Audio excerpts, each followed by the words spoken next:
Welcome to another episode of Inside the Recording Studio. I am Jody Whitesides, and with me as always is Mr. Chris Hellstrom. How are you today, Chris? I am okay, Jody. I'm okay. I'm a little bit under the weather, but I won't bore anybody with that. I'm okay. I'm good. Good. Yeah. How are you? I've already come off the mountain skiing a few runs because we got all of about 2 to 3 centimeters of snow after about 2 months. But, oh, hell yeah. Powder skiing for you. Really? No. Yeah. The phrase that you're looking for is no, not at all. No, not at all. Well, it's like a little thin dusting on top of the crusty stuff that we've had. But yeah, all right. Feeling good. Better than nothing. Better than a sharp stick in the eye. That it is. You know, it's like as a skier would say, I would rather the clouds come in and just dump snow to treat the mountain with a little more care, right? No, that was terrible. Anyway, the idea today is that we're going to be talking about treatments for your room. Yeah. So that you can sound better when you're mixing and doing whatever it is when you're recording, and hopefully that translates into a better mix and overall product. Yeah, a mix that translates to different environments better. As someone wisely said, you can't adjust what you can't hear, right? Who said that? Who was that wise sage advice? It was Mr. Stephen Slate, I heard say that. Oh, where did he get it from, I wonder? Experience, maybe? I don't know. But it's true. And the thing that can be frustrating when we're mixing in our environment where things, most of the time, the sound is not perfect in a room. There are a few things that we can do that we'll discuss today to make it better. But it sounded so good when I had it in my room. Why does it sound awful everywhere else? Yes, exactly. And that's the unfortunate reality, is that our room sucks.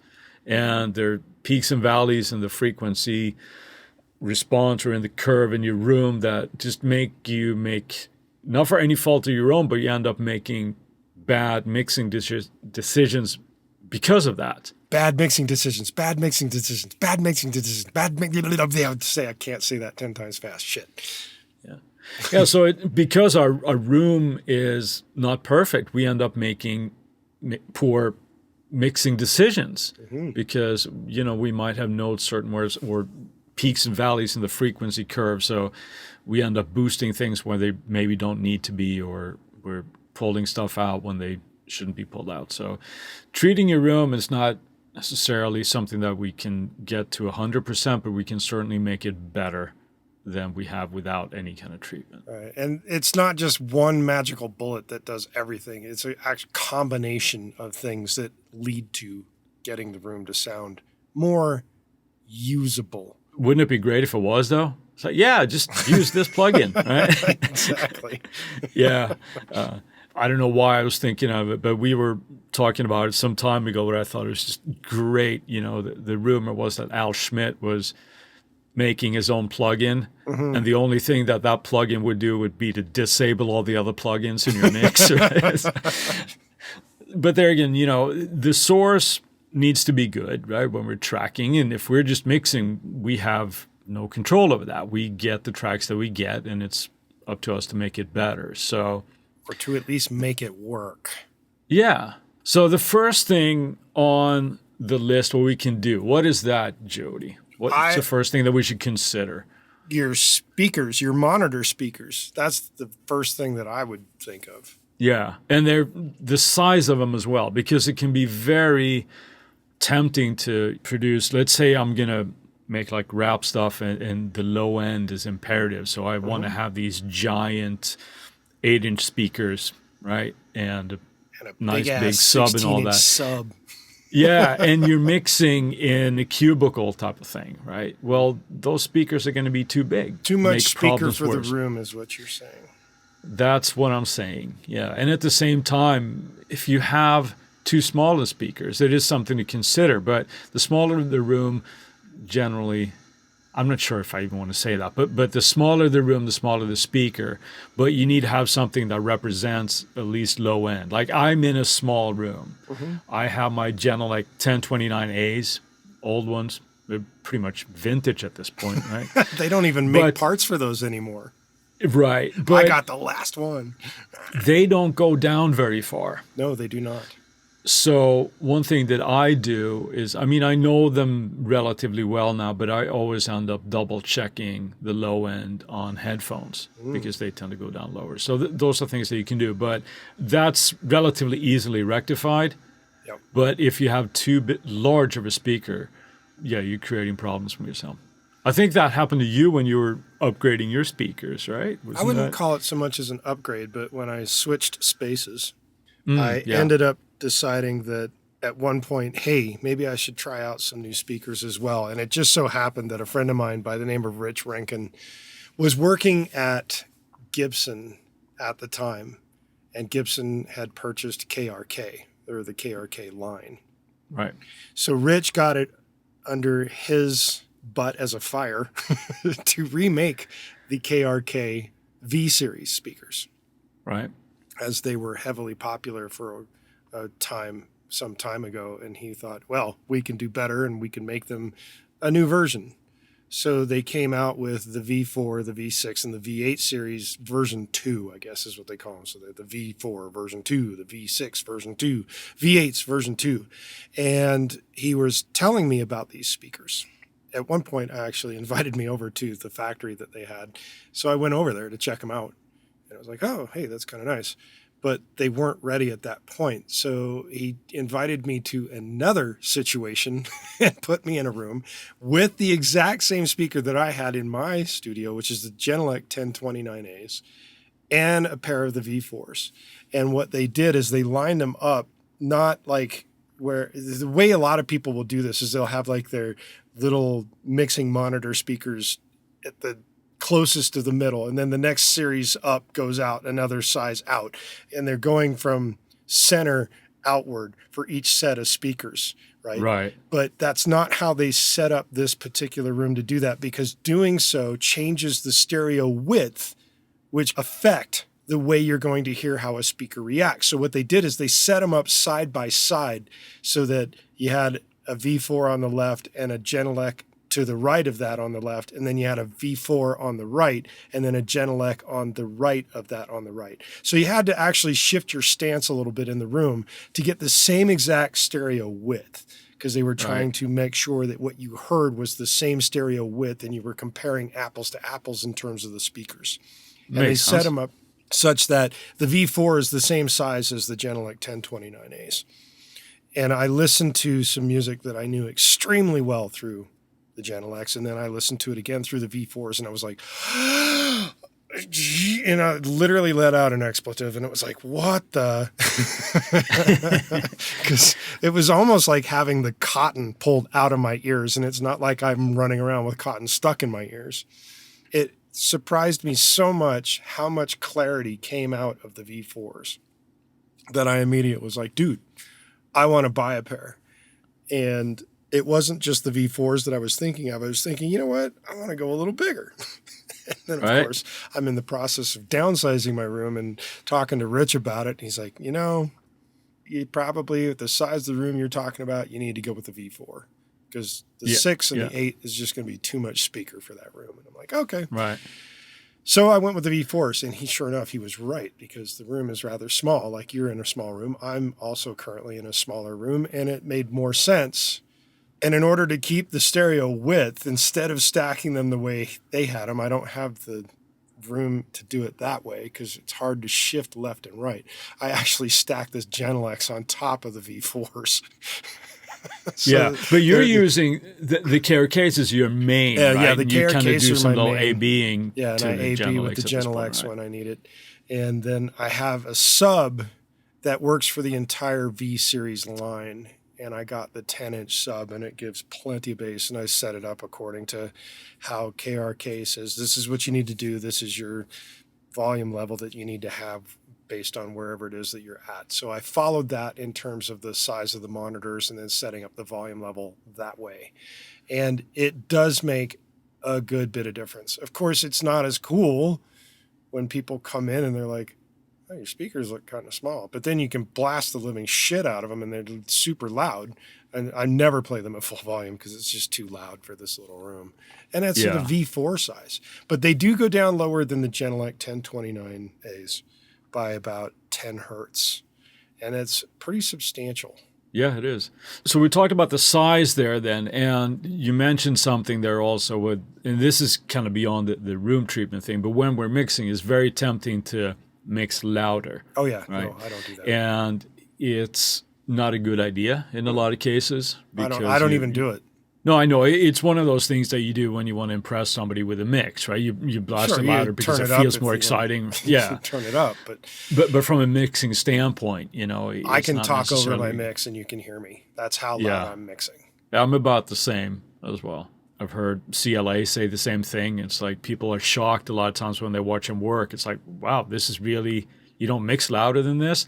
But I guess his philosophy is that, well, if you can make it punchy at a lower volume, it's gonna just imagine really what it's going to feel like when you blast it, right? Yeah. So that speaker size. The other thing to take into consideration before we do any kind of room treatment is the placement of the speakers. Oh yeah. In your space. Mm-hmm.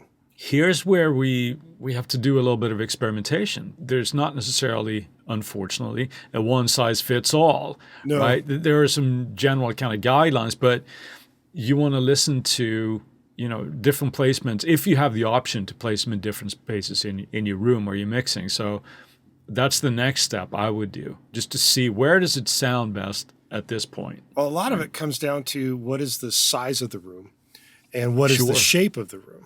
Well, the size of the room we've already determined in terms of the size of the speaker, but the shape of the room is also a big deal.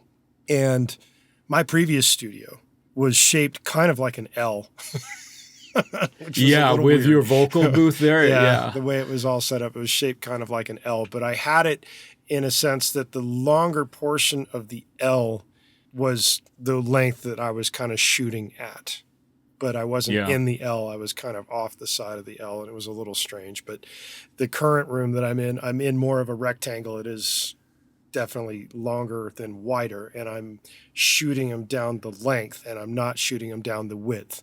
I know, just as knowing you're not in that kind of situation. And I know another producer who literally had a room that was very long and very narrow, but he sat in the narrow portion shooting his speakers at the short point of the wall instead of the length of the wall, which is very, very strange. Obviously, he understood his room, but it was just weird to have such a short distance. And it was also offset. So he wasn't even in the middle of the length of the room shooting him at the short portion of the wall. Yeah, and I can only assume that he, just like in my case, it's one of those things where he experimented, and this is like, well, this is where it sounds the most comfortable. And you have to kind of go from there. I honestly think it had more to do with the fact that he was facing the window that opened up into the recording room. That's another good point. Yeah, so he could just see over the board. Right, and there was the communication with the performance. Yeah, of course, there's that as well. But I would say the general sort of consensus is that throw long ways, right, in your room as opposed to... It's mainly for the low end. When you give the low end the longer portion of the room to throw, you're going to get more of the low end in your actual signal to yourself, so to speak. Yeah. If you're throwing it at the short side of the wall, the bass doesn't have enough room to get going, so to speak. And that's why low end is so difficult to do, because the wavelengths are so wide, and it's the ability to treat them. We need a ridiculous amount of construction and everything. But we're not talking about a giant professional build here. We're talking about things that we can do in a practical way to make our rooms at least sound a little bit better. So that's the size of your monitors. So now you've figured out where they should sit, and you're probably throwing them down the length of the room if you're doing it right. Mm-hmm. What's the next step? I start thinking about treatment, room treatment. Two things that I want to throw out first is don't buy foam packets. I don't want to name any brands. Foam might look cool, when you come in, but it does very, very little to improve your room. All it deals with is... What about egg crate mattresses? Please don't be that person, Yeah, I don't know where the whole egg crate came from. I think it was an old rehearsal spaces. You say, we got egg crates. Oh, okay, wow, that's too bad for all those chickens, right? It's just important to understand that they do very, very little. All they do is that they baffle your high end, right? And if you're lucky, your high mids, right? By taking away all of that, you can effectively just deaden your room, but you can make it sound worse by essentially just emphasizing the low end and all the problems in your room. My understanding is that foam does not do it on an even basis, and it does very narrow bands of suppression of any kind of bouncing noise. Yeah. So it's not, I agree with you, foam products are generally a waste of your money. Yeah, your money is better spent elsewhere, I would say. When it comes to starting to actually treat your room, there are panels that you can buy. You can, later on we'll talk about, you can actually make them yourselves, but they're thicker design products for placing in spaces in your room. And there's something that we refer to as the mirror test, as far as like where to place these. The first thing I would think of first, before you even start worrying about having a buddy with a mirror, but is to place where the speakers are pointing, right? So place them usually behind you first, like where the first points are where they start, where the sound starts bouncing off. That would be a good place to start. The other part with a mirror test is basically placing a mirror on the wall, wherever that mirror is, and you can see the speaker in the mirror.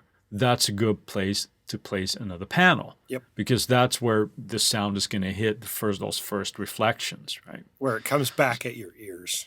Exactly. So those are the points that I would start first with treating with different products, whether you make them yourself or if you actually buy them. They're thicker and not these foam things, right? Right. You actually did this in your last studio, not your current one. And well, I did it in my current one too. Sure. Learned to do it with my previous studio. Right. So maybe you can expand a little bit on that, because you were actually mentioned in Sound on Sound, and it was one of those room rescue type of things, right? Yeah. Well, before we get into that whole story, let's take a word from our sponsors. And we're back. What were you just asking just before the break? I was trying to get you to expand on what you learned from that room rescue thing that you did through Sound on Sound in your past studio, and what kind of treatment you ended up doing, because from what I remember, you actually ended up removing a fair bit of treatment and doing more of a strategical kind of a thing that I just kind of described with those mirror points and everything. So can you explain a little bit what you learned from that whole experience? Well, that's where I learned that foam sucks. That was one of the first things. And the issue that I had in the studio specifically, not only for mixes, but also for the vocals, is that I was getting a very boxy kind of sound, despite having placed treatments up and such. I contacted Sound on Sound because they do that room rescue thing. And those guys are generally very knowledgeable on the things that they know. Being that they're in the UK and I am in the US, it was a bit of a thing of like, well, if we were coming over for NAMM, we could do it then. However, this was not NAMM time. It was already just past NAMM. So it was like, we could do it this way. And they opted to have me literally draw out the room, diagram form on grid paper, and give the exact dimensions of every wall and every indication that was going on in there, and what current treatments I already had. They essentially told me, pull down all the foam. Because that's the first big problem you got there. Then they described where and how to start placing things. But they were doing everything all via email. So every step that I went, it was a very slow process in that regard, because they'd send me an email and say, this is your next step. This is what you need to do. I took it upon myself to take it from a very do-it-yourself, get your hands dirty form of doing this, in that instead of buying pre-made panels of sound baffles, I opted to purchase the wood, purchase the paneling material, and purchase the covers so that I could make them custom and do it all myself. Yeah. And that was a time-consuming process. I don't know if I recommend it to the average person. If you have the money, maybe it's better to buy them pre-made. But if you don't and you have the time and you want to learn more about the process, definitely do it yourself, because it is an interesting process.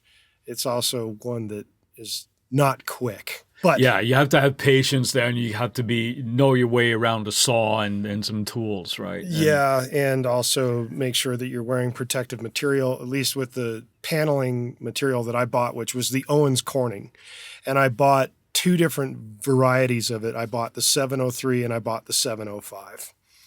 Each one has a specific function, and they come in panels of 2 feet by 4 feet by 2 inches and 4 inches. And so maybe just pause there for a second just to say that the thicker the foam is, well, that wasn't treat- foam. No, I'm not pretty sure the it's foam. I'm sorry. fiberglass, but I misspoke there. But the padding anyway is to deal with different frequencies. Yes. Again, the thicker it is, the more the low end is going to get treated. well, but there's also a difference between the 705 and the 703 in that they have different densities. Mm-hmm. The 705, I believe it is the thinner and less dense material, which is considered more for the mid-range control. And then the 703 is the thicker one that is heavier and denser. And that was more for the bass traps. And considering that my walls were rather tall, I used the 703 double width or double thickness. So they were 8 inches thick, and they were like 10 feet tall to put in the bass traps. They were giant. They were massive. Yeah. The 705 is the 2-inch thick, and I would actually just use single panels of that and just left them in their 2 foot by 4 foot length. And I would create a frame with a bunch of wood, as Sound on Sound taught me to do. Is like, you take it, you do this, and you wrap it around, and then you staple it down like this. And that's what I did. And I created a whole bunch of these panels. And that's also where I learned that mirror technique that you helped me out with that first time. You came over and was sat in my little spot where my speakers were set and where my desk was going and everything. And then you were like, okay, let's walk around the room. And you sat there and held it and marked it with tape everywhere I could see in the mirror on the wall to the speakers. Yeah. And that's where it just started to put, that's when Sound on Sound comes back and goes, hey, well, we put this kind of panel there and put, cover this much area with it. As the step-by-step process went, it finally got finished. And the night and day difference in that room was, I already said night and day, but dramatic is right. Yeah, I remember you were commenting on, because one issue that you had was that you said it felt boxy and it felt dead, right? And that was a big part of the foam that was there. Basically, too much treatment. Yeah, I was using a lot of the corner foam bits and the giant wall bits, and it was just, they just said, tear it all down, take it all out. It doesn't work. We're going to do this again. We're going to do it right. And then I also built different diffusers as well. I didn't just build the foam or the Owens Corning panels. I built different types of diffusers as well to put around the walls in certain spots. Yeah. And I made those out of concrete forms where you use them they're tubes. You buy tubes and you cut them in half. You've got a half tube of this concrete form, and you can get them in various diameters. Then you put a backing on it, and you put a top and a bottom on it, and you fill the thing with Owens Corning or something else to deaden the inside of it. And then this becomes a diffusive panel. And one thing that I left out of actually creating on the 2x4 panels that I made, on top of the front face where the cloth went, I also put a thin sheet of plastic. The reasoning behind doing that, and they gave me the option of whether I should or shouldn't do it, but you can get various thicknesses of plastic sheeting, and you put that on top of the front of the face, and it will help reflect more of the high end so it doesn't just completely kill the high end. Okay. And that was the point of doing that on those when you're making them yourselves. So if you really want to get into an in-depth thing of how to make your own panels, I am dead sure that particular article is still on Sound on Sound's website. And if you search my name, Room Rescue, you'll find it. And that'll teach you, they have the step-by-steps that they gave me to do all that. Yeah. And there's also, there are a lot of resources out there about building your own traps and things. But the placement there is the important part in this case for this episode as well, right? Yes. Where you don't want to necessarily just fill your space with these, because you can just completely kill your room. Yeah. Mm-hmm. It's just, there's no reflections at all. And that's not a good thing either, right? So the placement there. Now, another thing that you touched on there is a diffuser that scatters sound, breaks up the sound waves and it throws it all across the room is something that we see behind people often, right? Which just kind of scatters everything. Those are a little bit more scientific in the way that they're not just supposed to be a pretty kind of a thing that's sitting there, right? Although you do see those. Yeah, there's some that are very, very mesmerizing because they're so symmetric. Yeah, and I'm not an expert on it, but from what I understand, there's a lot of math that goes into the randomness to make them truly effective. If they're truly random, yes. Right. But you know what's a better way to go about getting random diffusion? What's that? Take the Linda Perry route. Yeah, so that's right. In her studio, all over the walls, there's just various tchotchkes, instruments, and shelves of books. And that gets you about as random a sound as you can get. And people love the sound of her studio. So there you go. Then again, there's the listening there, right? You can listen. So if you don't have budget to do any of these, even to build your own traps, if that's outside of your scope at this point, having bookcases right behind you might not be a bad way to start. Just fill them with books and don't make them all linear, make it look like an attorney's office, right? Because that's not the point. But you're not a lawyer, you're a musician, damn it. That's right. Unless you're a blues lawyer, but then I guess you're both. But anyway, I know. Come for the info, stay for the bad jokes. Last thing, as far as like treatment, we touched on bass traps that generally go in the corners, right, to take care of. Well, I didn't say that, but I did say that I made big ones, and they did end up going in the corners. That is true. Yeah, which is the normal place from where the first go-to thing. We have bass traps in the corner, and because corners can be very tricky to deal with as far as like standing waves and things. And also another benefit of having the bass traps in the corner is we can generally get away with deeper traps, right? And as we've discovered, more material absorbs more low end. But then we have clouds as well. What are your thoughts on clouds? So like we have panels above our mixing position. They're absolutely fantastic when they create rain and snow. Bada boom, and we're back to the 3 centimeters of snowfall. Exactly. No, clouds. I had one in my previous studio, and the general reason for having it there had nothing to do with controlling the sound. It had everything to do with being lazy with the final portion of the ceiling, in that I was hiding it. Fair enough. Yes. Right. In terms of actual clouds, it's another one of those things with a mirror point. You can set the situation there with a mirror point if you've got somebody on a tall enough ladder and you have a hopefully short enough ceiling. Obviously, the taller the ceiling, the more room you're going to have for that. It's the same concept as going with a treatment on the wall. It's just now on the ceiling. And I did have 2 particular panels that I hung from the ceiling along with a giant sheet to hide the ugliness that was underneath it on the ceiling. Yeah. So there's something that, might be dependent on the height of your room. I would think that the taller the room, the more need it might be for a cloud. Just in mixing especially if position, it's slappy. If you're getting a lot of slap from the top, then you need to control that. Right. And I do have one here in my room. Yeah, in your space right now. Yeah. Jody's pointing skywards here. Yeah. Okay, no foam products, right? Can't stress that enough. Get rid of your foam, or at least don't rely on foam entirely. If you're using it for just aesthetics, fine. But it's probably not doing a whole lot for the sound of your room.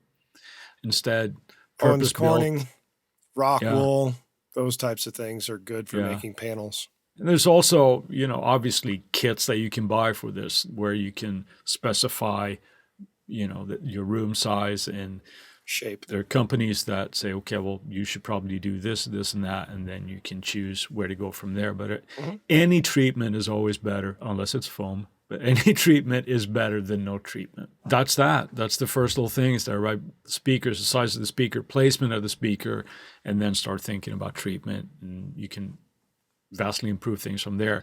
I think for right now, we've covered it, and it's time for Friday Finds. Chris, what do you got? Well, I've been talking about sound here for the last better part of a half hour.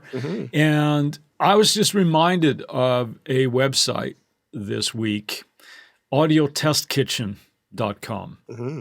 which offer a fantastic service, I think, where if you are in the market for microphones, as in this case I was checking out, you can A/B different microphones against each other, right, through their website, and you choose a source of audio, and they've done meticulous work to make sure, again, that you're comparing apples to apples, right, with all the microphones that they offer, and you can listen to different sources. And I think that's just brilliant, because it's so easy to get caught up in hype and thinking like, well, this mic is the one everybody uses, so I got to use that one. It's not always the case. So this is one of those things where you can make a little bit more of an informed decision and really get to listen to mics that you might consider. So audiotestkitchen.com, I think, is a fantastic thing. What about you, Jody? What you got? I bounced several different ideas around because there's a lot of stuff flying around this week. Mm-hmm. I feel like I need to mention all three. Do it. So go for it. The first triple thing header. The triple header from Jody. The first thing is that Universal Audio has just announced the release of their own microphone line. It starts with the Townsend Labs L22. They have announced that they're going to do a 251, a 67, and an 87. Those are coming soon. And then they also have an SD1, which is a standard dynamic mic with a fairly good sized shell. And then they have pencil dynamic mics that they're selling as well that are similar to KM184 or 260. That's one. Gotcha. Two, Line 6 has now come out with a new amp called the Ascendancy amp, and they're now allowing for their Helix effects in the amp, which I think is pretty cool. So this is a physical amp? This is a physical amp, and it runs Okay. with the HX effects units. And I think you just stick them in there. I don't know exactly how it works, but they're running it with their Helix software in there. And then the third thing, which is actually beneficial for those that are getting into the Dolby Atmos, is that HornNet is come out with a virtual master bus plugin for the Dolby Atmos type mixing. Cool. Yes. And the idea is that it allows you to kind of get your master bus going on one plugin instead of having to go through 128 different tracks to lift a specific thing. So it's kind of interesting. I don't know the entire ins and outs of it yet, but it does look something exciting for me to kind of get my hands on and play with. Sure thing. Those are my three. Nice. That's a busy week of discovering things for you. Yes. So, yeah, it's one of those weeks with a lot of cool stuff coming out. So well done. All well right. done. While we've got your attention, we ask that you go to InsideTheRecordingStudio.com and sign up for our mailing list. Doing so gets you a free gift from Chris and I. Plus, you'll get weekly reminders about the Tuesday tips when they come out, and we'll make sure that you don't miss any future episodes of the podcast. If you send us an email at goldstar, GOLDSTAR, at InsideTheRecordingStudio.com with the word or the letters or more specifically, the numbers 705, you'll get something cool back in your inbox. If you have a topic of suggestion for Chris and I to explain in a future episode, contact us at the contact page, and we'll put it into consideration for a future episode. With that, I'll say, see you next week. Thanks for listening, everybody. Have a good one, Jody.